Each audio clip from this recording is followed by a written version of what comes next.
Përshëndetje, mirë se u gjetë të gjithëve, jemi drejt për së drejtin e ekranin e televizionit kombëtar Klan.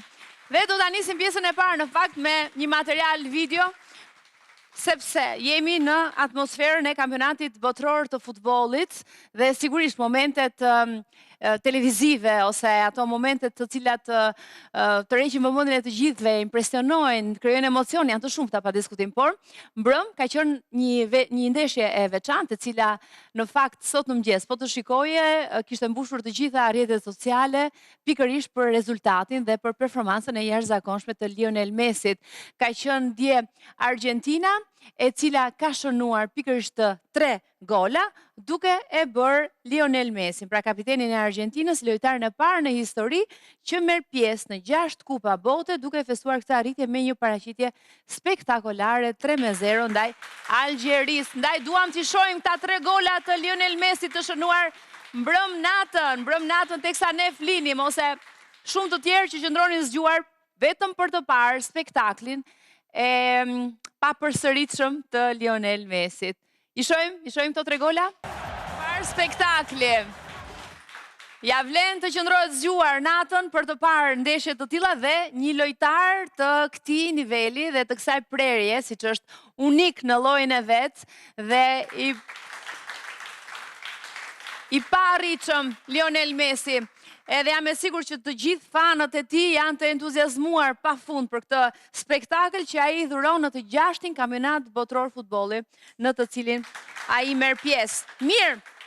Ndërkohë, një moment tjetër që ne kemi shkëputur dhe që unë dua ta komentojmë sot ose të sjellim imazhet, janë disa foto të cilat kanë qarkulluar gjatë këtyre ditëve dhe që pasuan menjëherë ndeshjen e Japonisë në këtë kampionat, në momentet pasi Japonia e mbaroi ndeshjen. Pra, shohim se çfarë ka ndodhur menjëherë. Jemi duke parë dhomat e zhveshjeve të futbollistëve, të lojtarëve të skuadrës japoneze.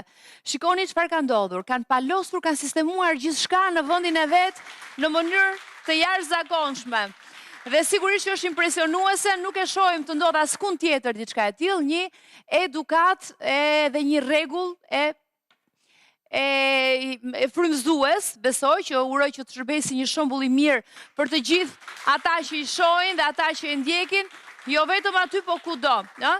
Pasi konsumohet diçka në një vend ku ti argëtohesh, kemi dhe foto të tjera dhe dua që të jenë foto gjithashtu të tribunave, ku pasi ka përfunduar ndeshja, kemi parë pikërisht vullnetarët vullnetar japonez gjithmonë, duke pastruar vendin e tyre ku ata janë argëtuar, mund të kenë konsumuar ushqime apo pije, dhe menjëherë më pas ata me thasët e mbeturinave pastrojnë gjithçka, pastrojnë vendin ku kanë qëndruar. Me sa duket, Japonia e ka fituar ndërkohë kampionatin botror të futbollit vetëm me këtë sjellje dhe këtë model, sepse në fakt nuk është se e kanë bërë vetëm këtë vit, po të shohësh, kemi një tjetër foto e cila tregon se si në vite të ndryshme, në kampionate të ndryshme, ja tek e keni, japonezët bëjnë të njëjtën gjë. Pra është një kulturë e tyre masive, qytetare, popullore, të pastrojnë. Një nga elementet me cilat ne kemi parë kush e disa video se si edukojnë që në vegjëli, që në shkollë fillore fëmijët japonez me atë edukatën qytetare dhe me mirësjelljen. Ky është një rast ku ata e shpalosnin dhe tregojnë atë që kanë mësuar ndër vite dhe se si janë edukuar, kështu që bravo japonezëve dhe bravo Japonisë për këtë model të mrekullueshëm që sjellin për të gjithë. Mirë, ne ndërkohë këto ishin highlightet që ne kishim shkëputur sot për kampionatin botror të futbollit, ndërkohë që do të vazhdojmë me të ftuarën që do të vi pas pak në studion ton. Në fakt ajo është një fituese, sepse vetëm para pak kohësh ajo ka fituar vendin e parë në një festival kënge i cili duket se risolli një traditë.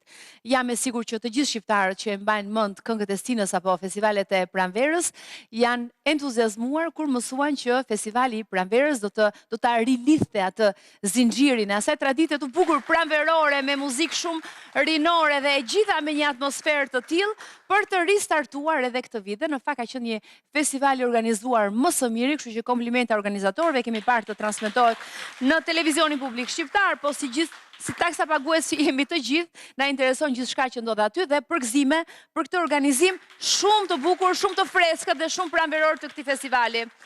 fituesja e këtij edicioni të rikthimit, le të themi, ose të ristartimit të festivalit të Pranverës, ka qenë Arsi Bako me këngën Humb.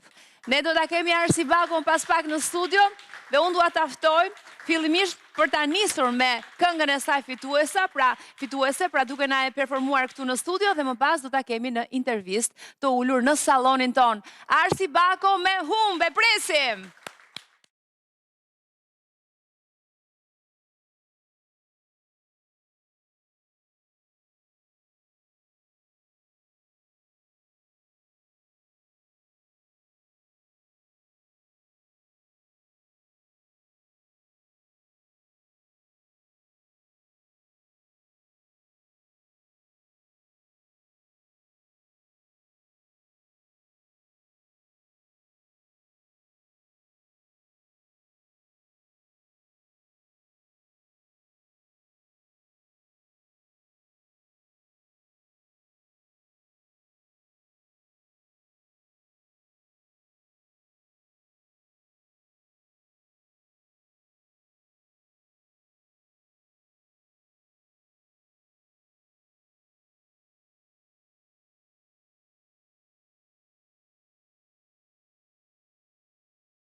Arsi Bako, mirë se erdhe. Edhe përgëzime shumë për këngën fituese Humb. Bravo, faleminderit dhe për performancën këtu në studio, sepse ishte shumë bukur. Të falenderoj. Le të ulemi Arsi. Urime edhe një herë, si u ndjeve pas fitores, momenti kur dëgjove emrin tënd të thirrej si fituese. Tjetër që shumë e lumtur dhe nuk mund të shkonte më mirë se kaq, sepse mbi të gjitha, mbi të gjitha, kjo ishte një këngë të cilën unë e kam shkruar vetë. Ke shkruar vetë, edhe kompozimi dhe teksti apo tekstin ke bërë vetë? Unë kam bërë vetë tekstin dhe kompozimin e këngë. Tekstin dhe muzikën, kështu që mbajnë firmën tënde totalisht. Kështu që prandaj u dhe e gjitha në atë këngë, se e njihje mirë, e ndjeje mirë. Orkestrimi është bërë nga Geri Hasanit, të cilin e falenderoj shumë, sepse nuk është e lehtë që për një artiste të re të kesh, po themi, besimin që të krijosh një gjë nga hiçi, po themi, sepse kënga ishte shkruar fillimisht vetëm me kitarë dhe me melodi, një demo e thjeshtë, të cilin unë ja kisha treguar Gerit që para 3 vitesh, dhe faktikisht ka qenë ai i pari që besoi në këtë këngë dhe tha që do ta bëj unë këtë këngë, do ta bëjmë së bashku. Dhe jam më së lumtur me produktin që ka dalë, sepse Geri ka qenë një nga ata bashkëpunëtorë të cilët ka qenë shumë i përfshirë me të gjithë procesin e krijimtarisë. Nuk është aq e vështirë, Arsi, domethënë shikoje, studioje, është shumë e thjeshtë. Nuk ngec. Është si një kopse. Ndoshta është këmisha e hollë. Është këmisha. Shiko, gjej një vend te kopsa, edhe te kopsa besoj aty të ta kesh më të lehtë. Apo ke kopsat nga ana tjetër? Nga ana tjetër. Ah, okay. Është okay, janë gjëra që ndodhin madje edhe ky është momenti i lezetshëm, zëre se kishim programuar të ndodhte. Po e mbaj kështu, nuk prish. Okej, si të duash ti. Mirë, kështu që kënga është e jotja përgëzime ti ke të 3 fishta në këtë rast, sepse jo vetëm je performuese, po edhe kompozitore dhe tekstskruese. E kësaj këngë, po të gjithëve juve si ekip ju takojnë përgëzimet. Ishte i bukur ai momenti se kur po interpretoje këtu, më kujtohet, ne dhe mund ta sjellim pak çastin e performancës së Arsit në festival, ai momenti ku ti kishe atë vellën, të hedhur sipër edhe kishte një 2 momente që ti e kishe pjesë të performancës atë. Duke qenë se nuk ishte doja... sipas ritmit ti godisje vellën dhe ishte Dhe bukur. është faktikisht diçka që ka ardhur me performancën, nuk ishte e paramenduar, por duke qenë se unë doja që fokusin e plot ta kishte kënga dhe interpretimi, po themi vokali imi, nuk mendova që ishte e duhur që të merja balerin apo kërcimtar, apo një element tjetër në skenë. Kështu që vendosa që gjitha elementet që do të ishin pjesë e performancës, do t'i baja vetë edhe do t'i interpretoja vetë. Dhe në rastin tim, velloja ishte pjesë që në fillim të ide. Pse mendove të vije një vello aty? Unë mendoj që është interpretuar pak si të qenurit një nuse, por nuk ishte ashtu në perceptimin tim.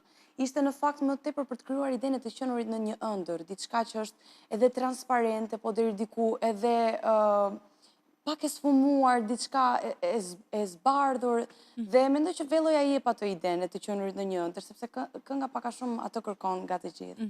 Dhe përsa i përket elementit të lëvizjes pastaj, erdhi aty vetë. Shumë bukur dhe lëvizjet e krijon akoma dhe më shumë ato efekte. Ti thjesht mbaje ritmin siç do të bëje kur këndoje. Kishe vellën dhe duke sikur godisje vellën. Edhe ajo kishte simbolikën e vet në një farë mënyre. Humb, në fakt, cili është mesazhi i këngës se është në fakt e kundërta e titullit. Historia. Humb është më tepër edhe në konotacionin për humbu në ëndra së bashku me mua. Dhe kërkon që të gjithë ne të dalim pak nga përditshmëria jonë dhe të shohim pak përtej, po themi vetëm vetes tonë, apo gjërave të këqija që deri diku na mbysin, sepse është bërë një jetë shumë e vështirë me gjitha ngjarjet që po ndodhin në botë dhe gjitha gjërat që janë në përditshmërinë tonë. Nuk është aq e lehtë sa duket dhe pavarësisht se ne personalisht mund të jemi duke kaluar diçka, ne nuk e dim kurse çfarë po kalon dhe dikush tjetër. Humb kërkon... Tani jemi duke parë këtë momentin, tamam detaj këtu edhe dukesh shumë bukur me këtë veshje. Po? Edhe veshjen e kam bërë vetë, faktikisht. Edhe veshje vetë, bravo. Faleminderit. Mendoj që humb është një këngë që kërkon dashurinë platonike dhe më shumë humane se sa një dashuri romantike. Dashurinë të gjetur brenda vetes, po edhe brenda gjithë secilit prej nesh dhe kërkon që të gjejmë harmoni në bashkëtesën e përbashkët. Si u frymëzove ti për këtë tekst? Çfarë të ngacmoi? Mendoj që teksti ka ardhur pas melodisë, me thënë të drejtën, dhe kam qenë të inspiruar, kam përshtypjen që kam qenë pas ndjekjes së një edicionit të Eurovisionit, nuk më ndoshta para 3 vitesh, në mos gaboj. Dhe janë ato momentet kulminante që unë jam e mbushur me energji të mirë dhe me emocione dhe me inspirim për të krijuar. Dhe ka pak gitarën dhe gjithçka rodhi vetë, se kështu janë ato momentet e krijimtarisë. Ajo pasaj se ndalon, fillon diçka edhe del ashtu natyrshëm. Mirë, më thuaj pak momentet e fitores, momenti kur ti dëgjove, e kemi edhe momentin e shpalljes fituese të Arsit, nëse e kemi videon gati, mund ta sjellim. Do doja të më tregoje pak më shumë për këtë çast. Gjëja më e bukur. Gjëja më e bukur është pikërisht kjo që duket këtu në video, janë të gjithë shumë entuziast për fitoren time, dhe kjo ishte faktikisht një ndjesi që ndjejte në prapasken, gjatë gjithë, sidomos, jo vetëm gjatë dhënies së çmimit, por gjatë gjithë festivalit kemi qenë kaq bukur me njëri tjetrin dhe kaq të lumtur, dhe domethënë janë krijuar miqësi të reja që kam përshtypjen që do zgjasin. Dhe kam përshtypjen që këtë e mundson vetëm vetëm, jo vetëm, por të qenit rini më së shumti, pra një festival kaq rinor me një Sepse ndjej, unë do që nga ekrani, nuk pata mundësin të isha, aty do kështë pasur shumë dëshirë të isha, por nuk munda dot, dhe ajsa pata mundësi pas nga ekrani dhe më pëlqeu jashtë mase. Shumë i freskët, shumë roz, i gjithi, që tregon dhe atë freskin, edhe veshjet e prezentuesës duke sikur ishin në sinkron me skenografin, pra duke që të menduar gjithçka në detaje. Një element tjetër që më pëlqeu mua është fakti që është zgjedhur të bëjë në Teatrin e Kombëtar të Operës dhe Baletit. Më pëlqeu shumë rikthimi në atë skenë i festivaleve, se dikur festivalet aty ka pas qenë bërë. Dikur. Edhe ky festival specifikisht festivali Pranverës tek Teatri i Operës është zhvilluar vitet më përpara. Kështu që ishte një rikthim i plot, domethënë me të gjitha. Ka pasur përshtatje të vendeve her pas here në varësi të ideve të gjëra, është vendosur, le të themi, në 2-3 vende të tjera, por mbetet skena kryesore ajo e operës. Është diçka e bukur që dhe ne artistët e rinj të prekim skena nga më të ndryshme. Mendoj që ky festival e ka realizuar edhe këtë. Ka qenë një organizim shumë i mrekullueshëm. Kishte nostalgji edhe freski. Edhe dyja së bashku, një updatim, le të themi, rifreskim. Po thosha është parë, përveç faktit që mora çmimin e parë, gëzimi më i madh ishte që ky çmim u përqafua edhe nga konkurrentët e tjerë që tashmë janë miqtë e mi, edhe kanë qenë, por edhe janë. Sepse nuk ka gjë më të bukur se sa një krijim i yti të vlerësohet nga kolegët e tu. Dhe mendoj që për mua kjo ishte vlera më e madhe që kjo arritje pati, që një krijimi imi u pëlqye jo vetëm nga publiku, por nga profesionistët dhe gjithashtu nga konkurrentët e tjerë. Ishit bashkë aty me shumë të rinj të tjerë, si ishte kjo atmosfera? Njiheshit gati të gjithë me njëri tjetrin apo u bënë me të reja aty? Po, me thënë të drejtën, me disa prej tyre nuk kemi patur mundësi sepse nuk ne janë ndeshur udhët, nuk kemi thjesht ka rastisur, por ka qenë sikur njiheshim prej shumë kohësh të gjithë së bashku, një grup që gjithmonë në prapaskena ishte duke qeshur, duke bërë shaka, ose duke kënduar këngët e njëri tjetrit, dhe do me thënë një atmosferë kaq pozitive, sa që nuk e kisha ndjerë më përpara.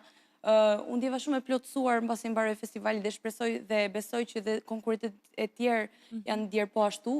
Të gjitha performancat shumë të arrira, si nga ana vokale, si dhe nga performanca vizuale, secilit prej tyre, kishte shumë llojshmëri këngësh, shumë llojshmëri performuesish, kishte edhe prej tyre që kishin edhe element kërcimi, gjë që i shtonte shumë vlera të gjithë festivalit, mendoj. Ja, edhe artistët e mirënjohur, ato që kanë bërë historinë e muzikës së lehtë shqiptare, pra një miksim aty edhe i nostalgjisë, i vlerave, pa diskutim në muzikë, por edhe i të rinjve, edhe i gjithçka që ju sillni me frymën e re. Kështu që ishte një përmbledhje e bukur dhe unë edhe një herë përgëzime për realizimin e tij, dhe më vjen mirë që ristartoi dhe rifilloi, le të themi, kjo traditë e bukur e festivaleve të Pranverës.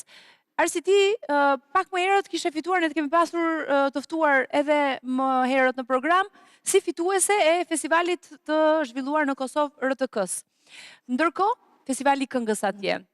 Ndërkohë, tani na vjen si fituese festivalit të Pranverës këtu. Cili është festivali i radhës që do fitosh? Një nga, domethënë, mundësitë që ky çmim i parë ofronte ishte pjesëmarrja automatike në festivalin e këngës të fundvitit. Kështu që bëuni gati. Edhe ne të presim duket si fituese. Presoj, nuk i dihet kurrë. E treta vërteta, nuk i dihet, mundet që të vazhdosh me fitore. Do hy me idenë për të sjellë një tjetër këngë të bukur, por gjithashtu dhe jam dhe pjesëmarrëse në kënga magjike këtë vit. Do t'jesh dhe te kënga magjike?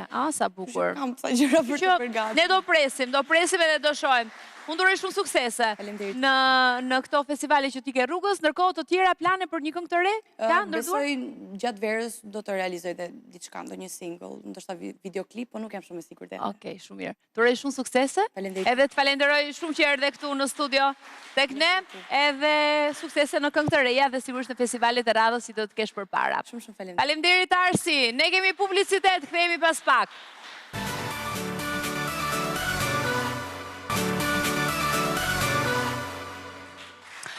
Jemi kthyer në këtë pjesë të dytë të programit, do të kemi të ftuar në studio Një personazh mjaft interesant vjen për herë të parë në fakt në studion ton, ai jeton dhe punon në Gjermani, është zhvendosur nga Kosova në moshën 12 vjeçare për shkak të luftës.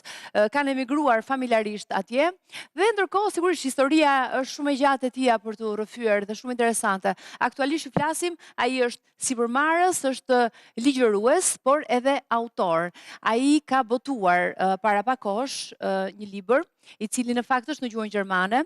Ndoshta do ta kemi kënaqësi ta kemi edhe në shqip, po do ta pyesim pas pak kur të vinë në studio, dhe ajo që e bën të veçantë këtë libër është se është renditur pikërisht në listën prestigjioze Spiegel, pikërisht ky libër pra i Toni Hisenaj. Titulli i librit është Edhe të huajt mund të bëhen miq, pra që është praktikisht kush di gjermanisht e ka lexuar ndërkohë titullin e këtij libri, edhe njerë pra i renditur në listën prestigjioze të librave Spiegel. Unë kam kënaqësinë të pres në studio pikërisht Toni Hisenaj për të na rrëfyer më shumë. E presim. Toni Hisenaj. Toni, mirë se erdhe. Faleminderit. Faleminderit që je këtu me ne sot. Është kënaqësi, faleminderit. Kënaqësi dhe për mua. Përveç gjithë atyre gjërave që rendita unë sipërmarrës, ligjërues, autor, dukesh edhe si një life coach ose trajner coach, se shumë sportiv po më dukesh nga luku. Faleminderit, gjithashtu. Faleminderit shumë. Faleminderit që je këtu me ne dhe të ftoj të ulesh. Të lutem. Atëherë, Toni Hisenaj, vjen për herë të parë në studion ton. Toni? Una? Vjen për herë të parë në studion ton. Në herë të parë në Shqipëri në studio, po. Edhe për mua është kënaqësi që ju kam këtu. Gjithashtu. Keni ardhur në Shqipëri enkas për këtë intervistë, me sa tuna, apo keni edhe plane të tjera? Ishte sot mëngjes në Kosovë, në RDK mëngjesin Kosovë, ishte në Klan, dhe sot erdha vetëm për ju këtu në Shqipëri. Dhe me kënaqësinë duam të të njohim më tepër, sepse na atëroi që vëmendjen shumë, sigurisht, fakti që libri që ju keni shkruar në gjermanisht për lexuesin gjerman, besoj fillimisht, dhe ndoshta për lexuesin shqiptar, në një të ardhme, nuk e di si janë planet tuaja, po fakti që ky libër është renditur në këtë listë Spiegel, pra që është një listë shumë prestigjioze letrare, librave në Gjermani, pa diskutim që jep vlera të veçanta dhe tërheq vëmendjen e kujdo për autorin e tij, që është autori shqiptar nga Kosova, Toni Hisenaj. Edhe në kopertin praktikisht ju e keni të shënuar, Spiegel bestseller. Ne kemi përgatitur fillimisht një profil për juve për të bërë një prezantim më të plot, e ndjekim dhe kthehemi në studio. Toni Hisenaj është autor shqiptar, sipërmarrës dhe ligjërues, i njohur për kontributin e tij në fushën e zhvillimit personal, leadershipit, edukimit financiar dhe suksesit profesional në Gjermani. I larguar nga Kosova në moshën 12 vjeçare për shkak të luftës, Toni Hisenaj e shndërroi historinë e emigrimit dhe sfidave në një rrugtim suksesi. Kulmi i karrierës së tij si autor erdhi me librin Edhe të huajt mund të bëhen miq, i cili u rëndit në listën Spiegel bestseller, duke e bërë autorin e parë shqiptar që arrin këtë sukses në botën gjermanfolse. Përmes librave, trajnimeve dhe aktiviteteve të tij publike, ai ka frymëzuar mijëra njerëz të besojnë në potencialin e tyre dhe të ndërtojnë një jetë të bazuar në vizion, disiplinë dhe veprim. Sot, Toni Hisenaj konsiderohet një nga zërat më aktiv shqiptar në zhvillimin personal dhe sipërmarrje, duke frymëzuar mijëra njerëz përmes librave, seminareve dhe angazhimeve të tij publike. Kjo ishte një përmbledhje e Toni Hisenaj, po dali me njëherë tek libri, sepse jam shumë kurioze për të ditur rreth tij, e pamundur për të kuptuar diçka nga gjermanisht, ja vetëm emra lexoja aty që identifikoja, emra shqiptar, po edhe emrat huaj, Kosovë, NATO, etj. Pra që mizuri syri kështu shkarazi shpejt e shpejt. Për çfarë flet ky libër? Me të tregu drejt, Rudina, se kam pas këtë ide me shkruaj këtë libër. Është një ide një kolegu tim, më tha Toni ti duhet të shkruash këtë libër, se është origjina juaj.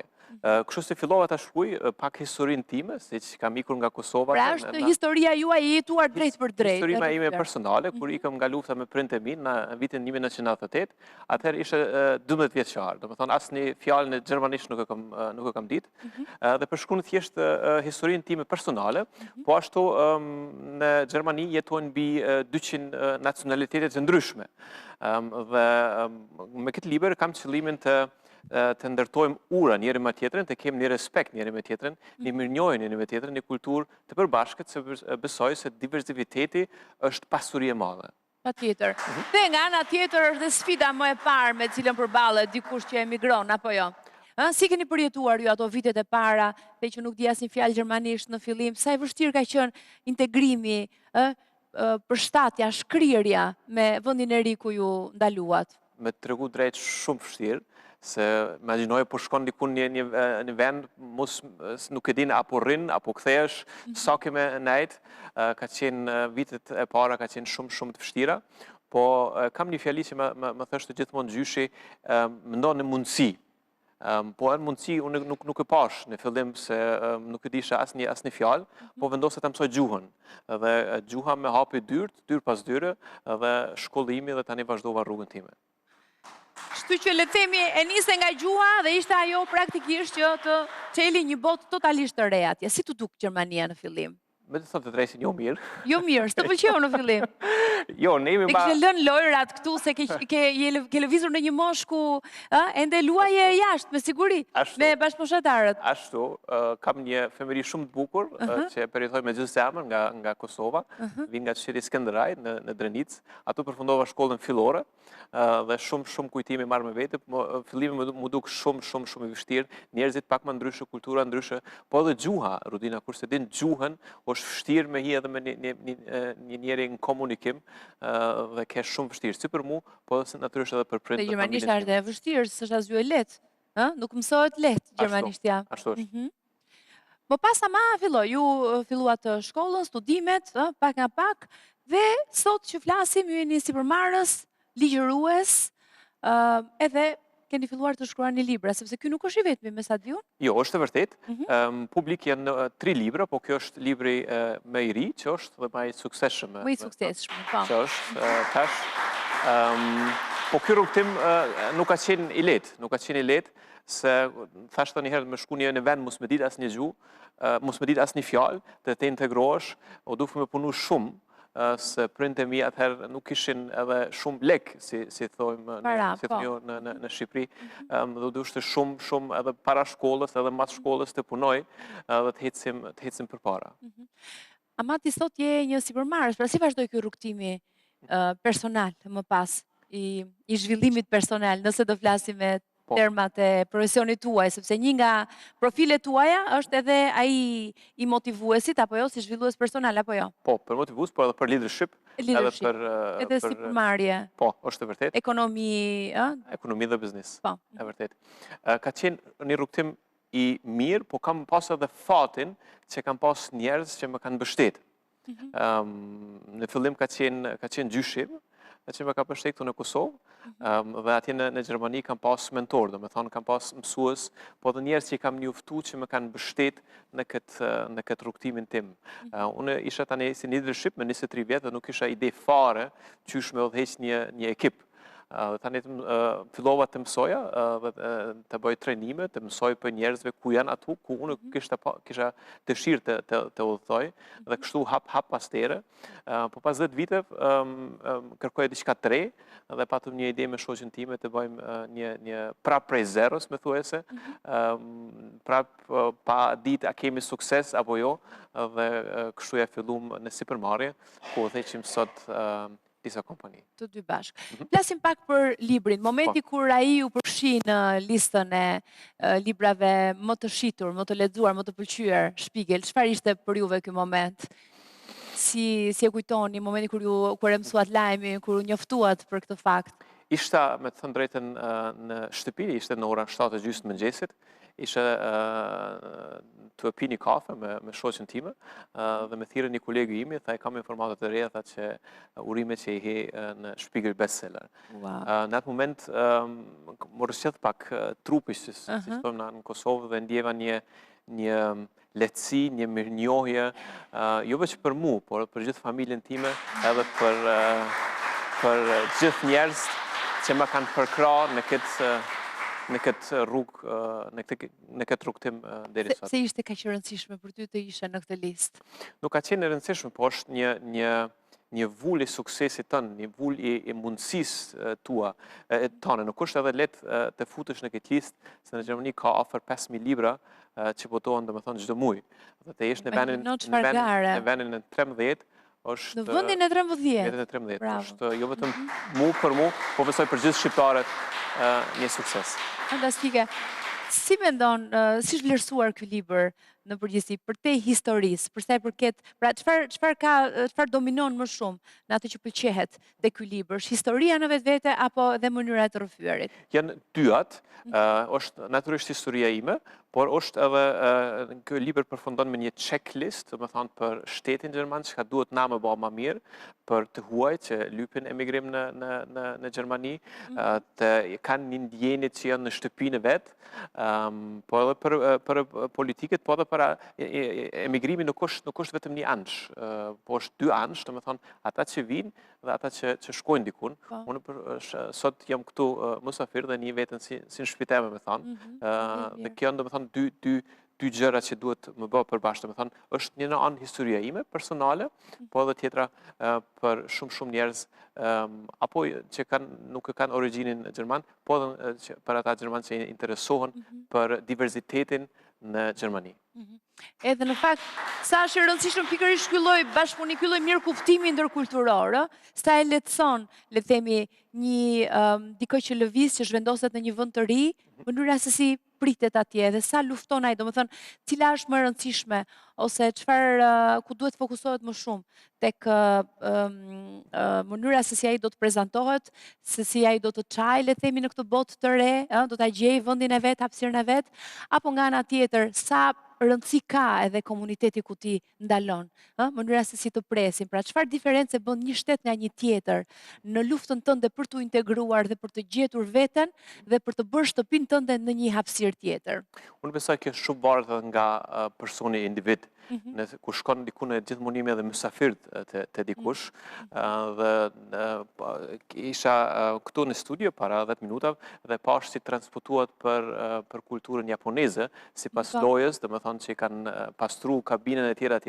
Kjo është një kulturë pozitive. Dhe kjo, ne kemi kulturën shumë të mirë, dhe jam krenar që jam shqiptar, kemi shumë të mirë. Kemi ende shumë gjëra të mira që vazhdojmë ruajmë fort. Po besoj se duhet të hecë edhe më përpara, të folim me shumë njeri me tjetrin, jo për tjetrin, dhe të integrohem atu ku jemi.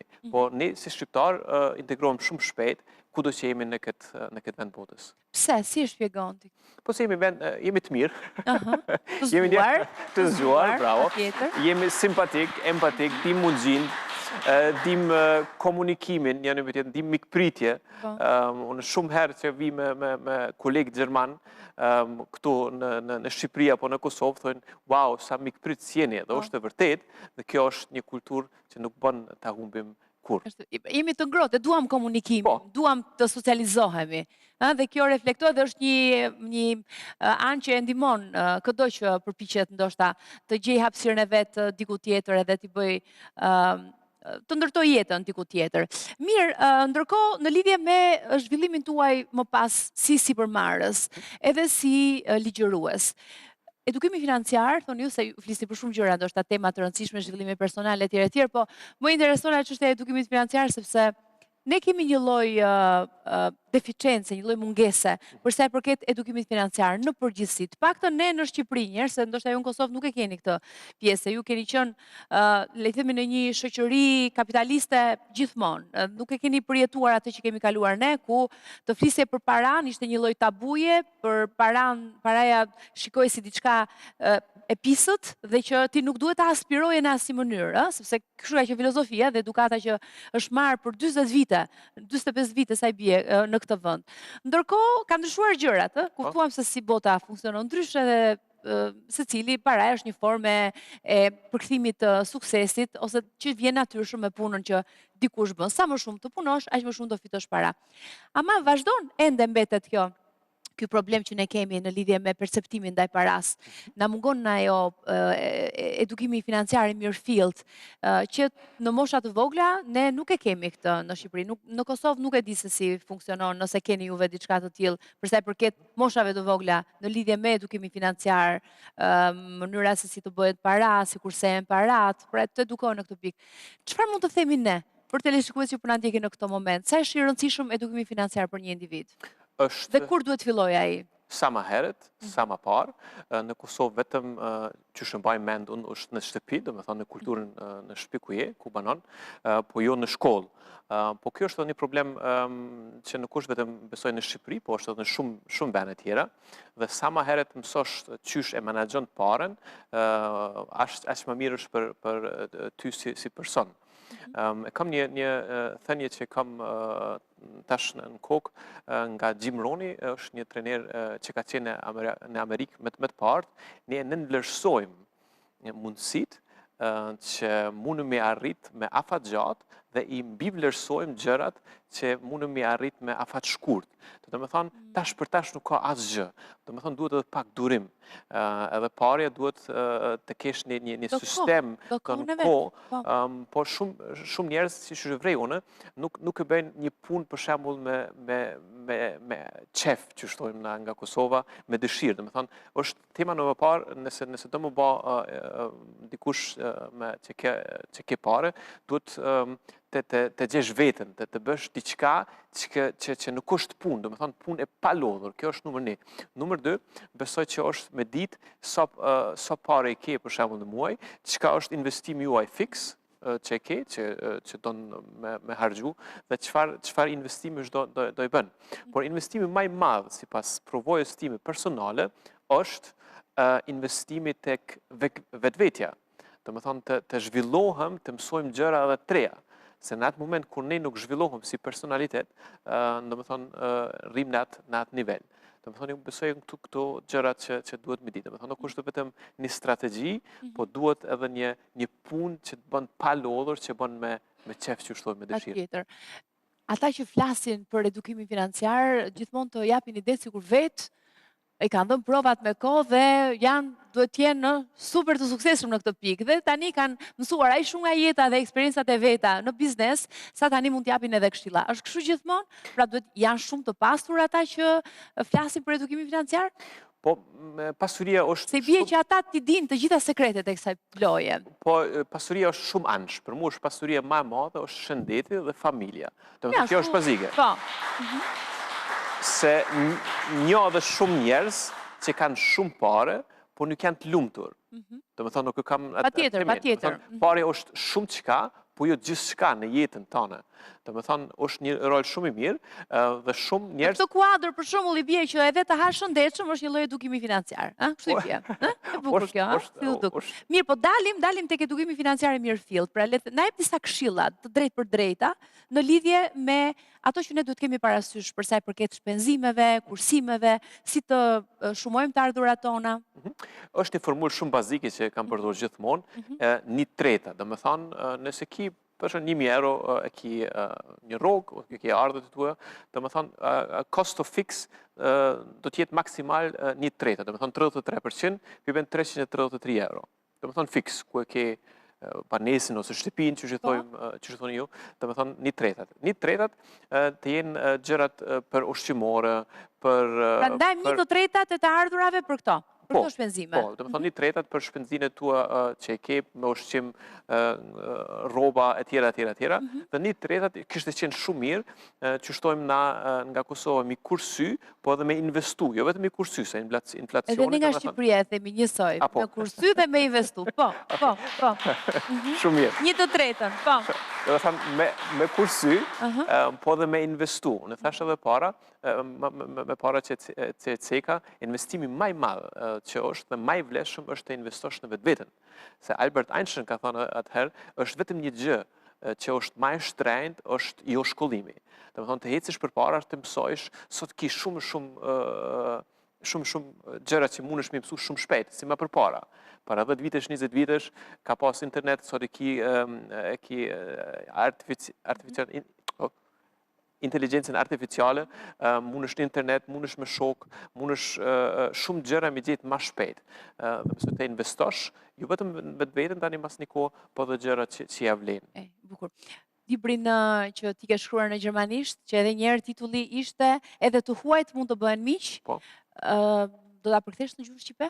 Këtë pyetje më kanë bërë shumë shpesh, sidomos që dy ditë që ku jam. Besoj që duhet ishte pyetja e parë fare. Po, patjetër, lutem.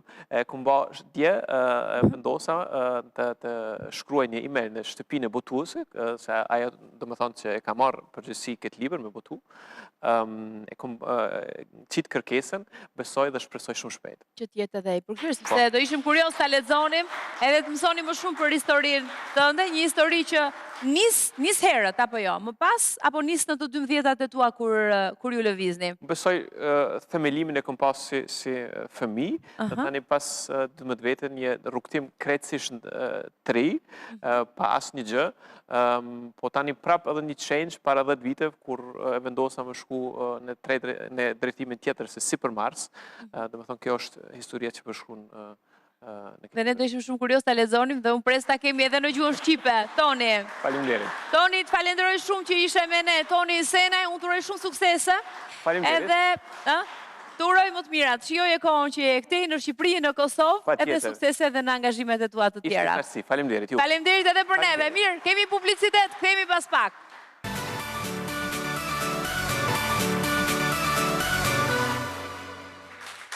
Jemi kthyer në studio, në këtë pjesë të tretë do të flasim për ditën botërore të jogës që është 22 qershori dhe për përgatitjet që kanë filluar në Tiranë, në kodrat e liçenit. Atje ne do të jemi në këtë moment drejt për së drejti me instruktorin e jogës, Klodian Murati. Përshëndetje Klodi, mirë se të gjejmë.